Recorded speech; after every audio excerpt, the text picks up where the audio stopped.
Hello, and welcome to another episode of Glorious Life on Wheels.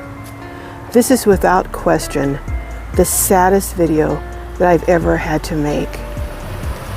If you are particularly sensitive, you may want to tune out now because this video will absolutely break your heart as it did mine.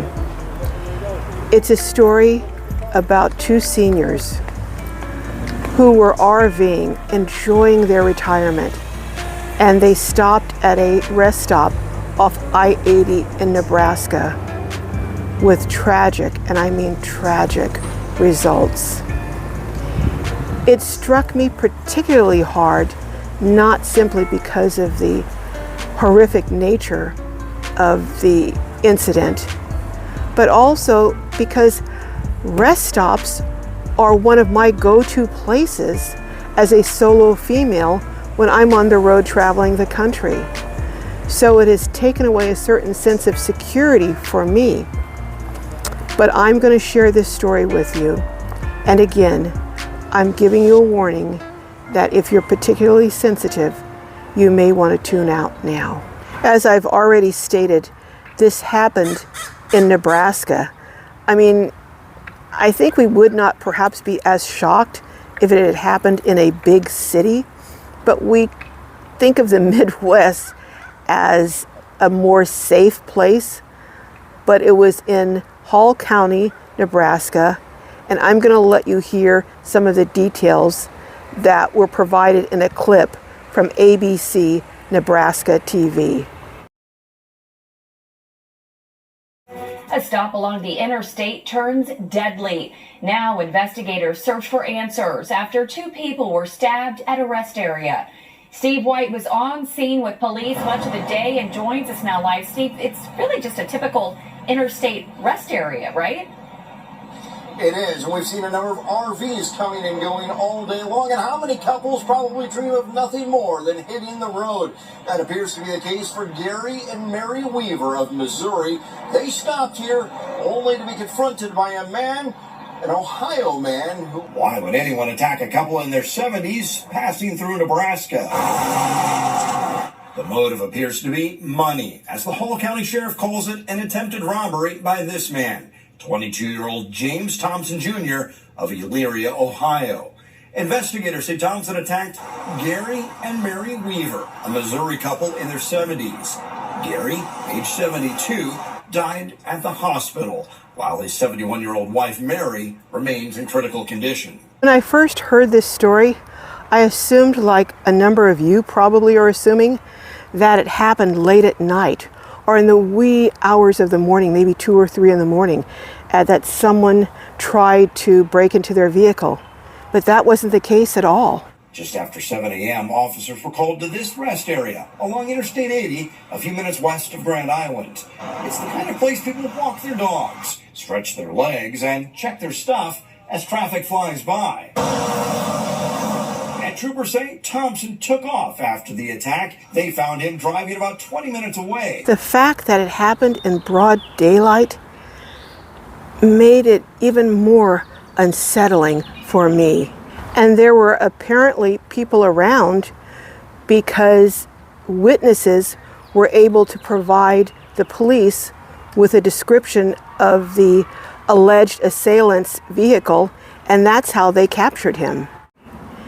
And then when I heard a friend talk about this couple, the Weavers, and describe what a lovely and loving couple they were, my heart just broke even more.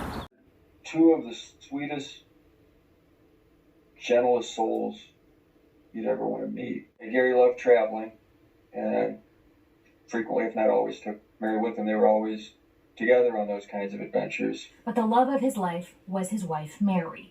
The two have been together for more than 40 years. It was no surprise the two hit the road again in their RV camper. When Gary retired, that was a real kind of dream of his to do more traveling. I did reach out to the Hall County Sheriff's Department, but a captain at the department, through his staff, informed me that he could not make a statement, given that it was an ongoing investigation and there was ongoing prosecution going forth. So I understand that I'm guessing that he doesn't want to say anything that might be misconstrued and perhaps harm the case that will be apparently brought against the alleged assailant. But I was referred to their Facebook page, and on their Facebook page there was a press release, and it indicated that they believe the motive was an attempted robbery. I do have some other questions for the captain, and I asked those questions, and I was told he would get back with me after he got out of a meeting. However, as of the airing of this video, I have not heard back from the captain yet. Should I, in the next day or so, I'll give an update. Now, I know that there are a lot of people who are going to say, oh, you're just fear-mongering. You're fear-mongering. No, I'm not fear-mongering. What I am doing is letting you know that despite the fact that overwhelmingly the majority of people that you will meet as nomads on the road will be kind, gracious, helpful people, there are some bad people out there, and you do have to be mindful of that and be alert. Now, I don't know this for a fact, and this is speculation, but I'm guessing that perhaps this suspect chose this couple and targeted them because they were elderly or older, and they may have looked like easier targets. And I think often that is the case. People who are up to no good will pick someone or some ones who they think won't offer much resistance or who they can overwhelm. And often they think that about older people and also about solo female travelers. So we just have to be mindful that, again, not paranoid, but mindful that there are some bad people out there, even in places where you would never suspect it, like the Midwest, like Nebraska, you know, like the middle of the, well, it wasn't the middle of the day, but in the morning where there are other people and when there are other people milling about. So I just want this to be a cautionary tale and people to take the necessary precautions when you are stopping somewhere. Look about you. Be cautious when someone approaches you, a stranger approaches you. I'm happy to report that since I first started working on this story a few days ago, there has been an update on Mrs. Weaver, and it is some good news, thankfully. Mary Weaver had life-threatening injuries, but in the last few hours, we've learned Mary is improving and doing physically better. Do say a prayer for the family and their friends, and do take the necessary precautions when you are on the road. I love each and every one of you. May your journeys be filled with joy and blessings.